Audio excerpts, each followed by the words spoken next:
Welcome back to the John Fredericks Show. It's time now is 7:09. On the line with us, we have a special guest today. Ricardo is calling in from Washington, D.C., and he's a political exile. He's filed for political asylum. There was 2 assassination attempts on his life in Colombia. And Ricardo, can you hear me? Yes, sir. Good morning. You're on with Colonel Mike Ricardo. Thank you for calling in to the John Fredericks Show. Thank you for this opportunity. Yes. I'll give a little bit of the Obama-style Colombia. How do you like that? A little bit of a Colombia accent for you. But, Ricardo, I'd like to have a couple of minutes with you, and you can discuss with us on the air what is really, truly going on in Colombia with regards to the Santos regime, with regards to Venezuela, okay, and what is really affecting the people by having FARC in the government. Also, please tell us a little bit about your story. You're a journalist and you're a screenwriter, correct? Yeah. Okay, Ricardo, please tell us. Okay. First, I apologize because my English level is no problem. No problem. Okay, don't worry. You. Yes. What is happening in Colombia is very, very serious. What happens in Venezuela today and what is happening in Colombia has a stamp. Please pay attention with this number. Forum of Sao Paulo. Foro de Sao Paulo. Many people have heard of this organization, but few people know about this real danger. The Forum of Sao Paulo is created in 1990 by Fidel Castro with the purpose of being an unifying mechanism, apparatus of communists in Latin America. Mm-hmm. His intention, of course, Sao Paulo has to give new encouragement to the communist regime of Cuba after the fall of the Berlin Wall and the sharp decline of the Soviet Union, as you know. The idea in 1919 was to initially take the control of 2 powerful countries in Latin America, Brazil and Venezuela. Mm-hmm. From there, this took to finance the surrender of the rest of Latin America and the foot of Castro communism. Mm-hmm. As the Foro de Sao Paulo is a decisive organization, very dangerous organization for our countries. It needs within each country the support of a non-profit organizations, non-governmental organizations. NGO. Yes, NGO. Mm-hmm. That are the ones that provide the political Moscow, and that in turn and supported by international organizations with the appearance, face of legality. There are thousands and thousands of these organizations with the most varied ends, objectives on their surface. Feminists, environmentalists, groups of lawyers, human rights defenders, homosexuals, indigenous activities of our people. Together with these NGOs, there are the mass media that mobilize to defend the interests of this organization and therefore of the Foro de Sao Paulo. So they are funded by the communists from Cuba? Yes. Ah, see. Yeah. Continue. Communism, Castro communism is found throughout our Latin America, infiltrated in universities, college, collectives of artists and intellectuals, academies, etc., etc. From there, they have controlled the ideology that guides, yes, all their percepts, and they implant the philosophical premise of indigenous ethnicity, etc. Now, Ricardo, let me interrupt 1 second. Basically, you being here now in America, you see the parallel with America. The same thing is happening. They have infiltrated the universities, the colleges, the NGOs, the media with this ideology of the left. Continue. Yeah. Is the every world of George Soros around the world? Okay. Yeah.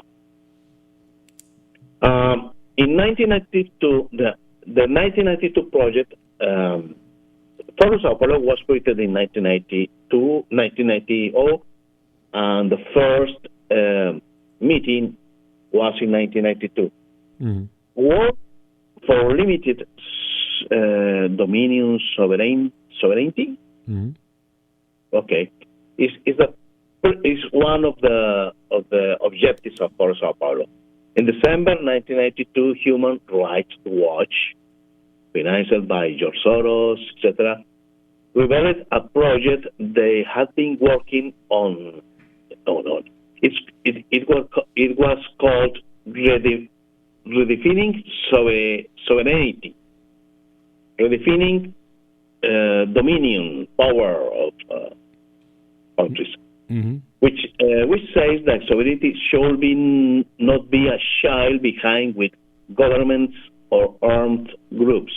In 1992 project, which is already underway, says that the nation of the hemisphere must actively promote the negotiated solution to the guerrilla conflicts that still exists in Latin America.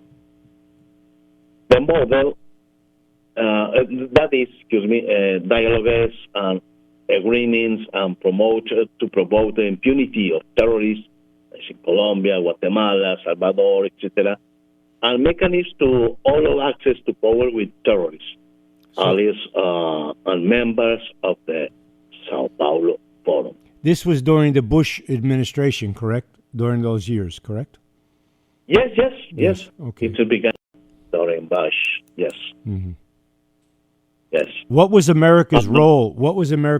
Did they compete with them? Did they do anything positive to counteract George Soros, Open Society, and these groups, or did America just stay silent?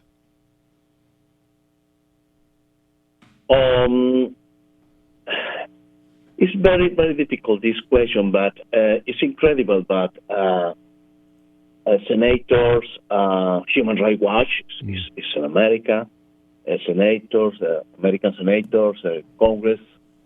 The Castro Communists has members of American government work for this purpose.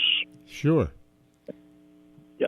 We have many seditious, treasonous people within our government. Go ahead. Okay.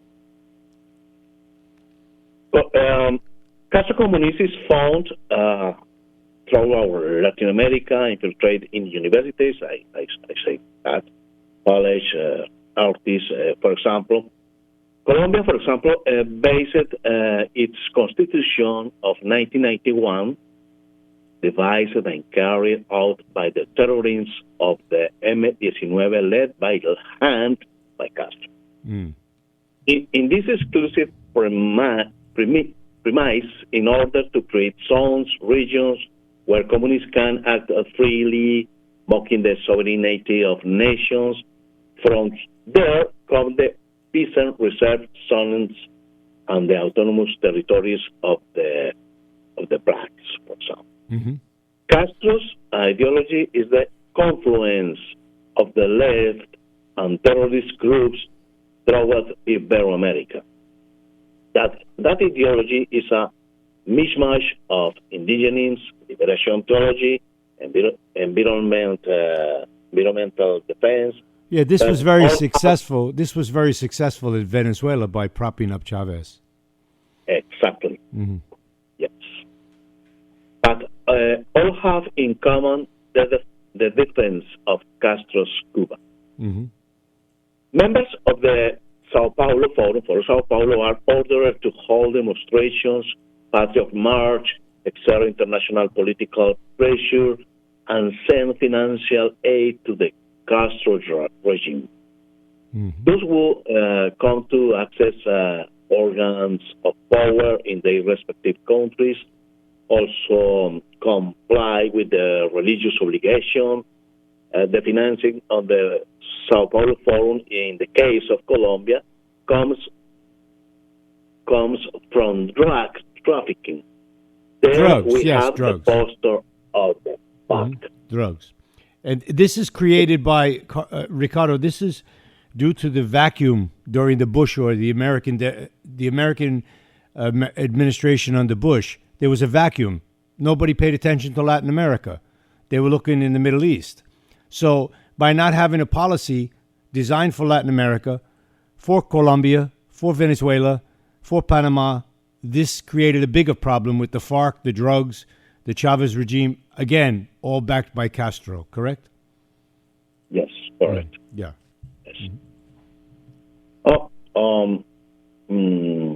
I'm saying the Sao Paulo Forum for Sao Paulo has a common agent for the seizure of power, an agent that helped designing Ignacio Lula da Silva, for example.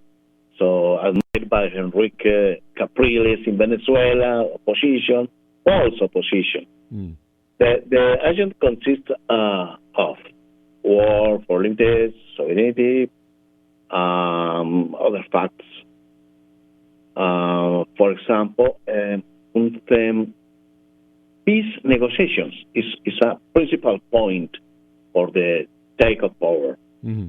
Peace negotiations of the El Salvador, where the United Nations served as intermediaries, for the seizure of power by the narco-terrorists of the Farabundo Martí Liberation Front, Frente Liberación Farabundo Martí.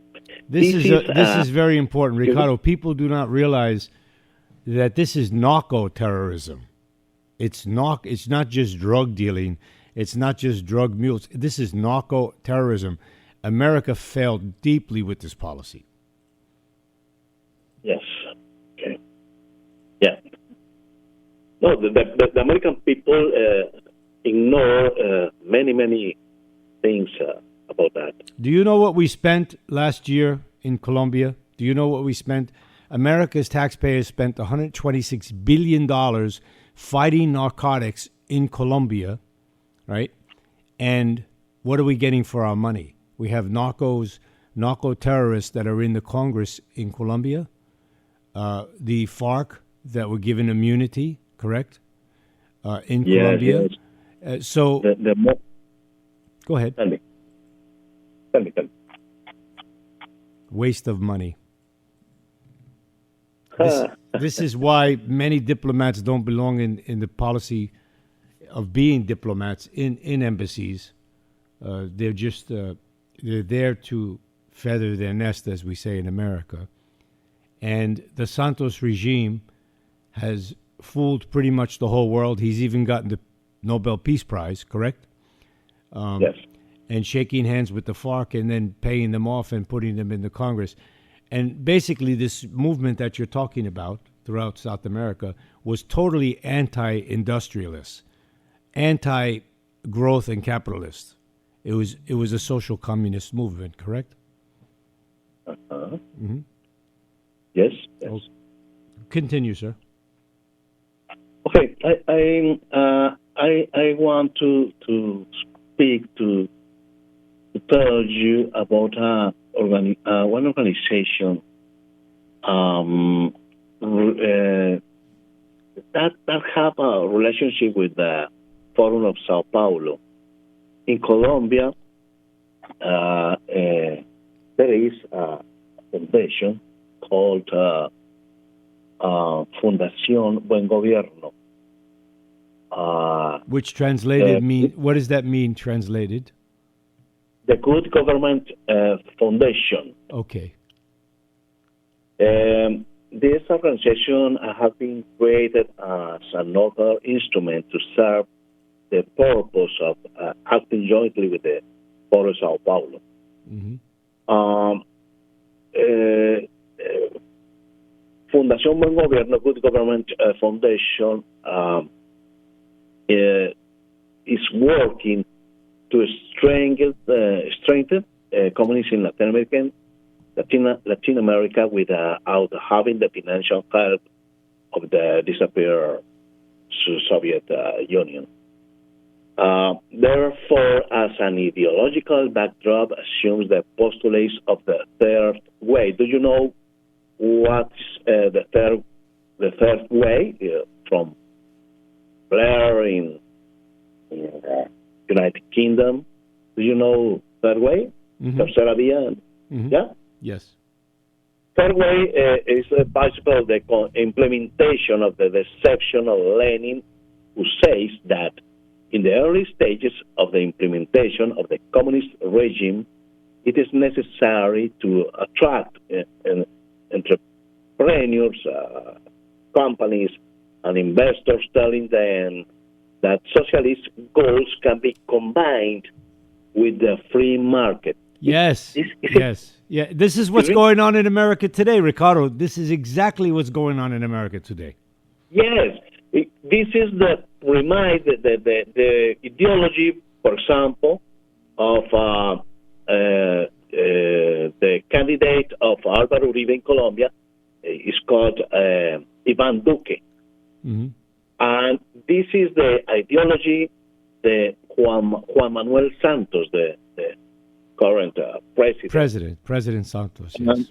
The Colombian people think that Iván Duque is the member of the opposition against Santos, but not.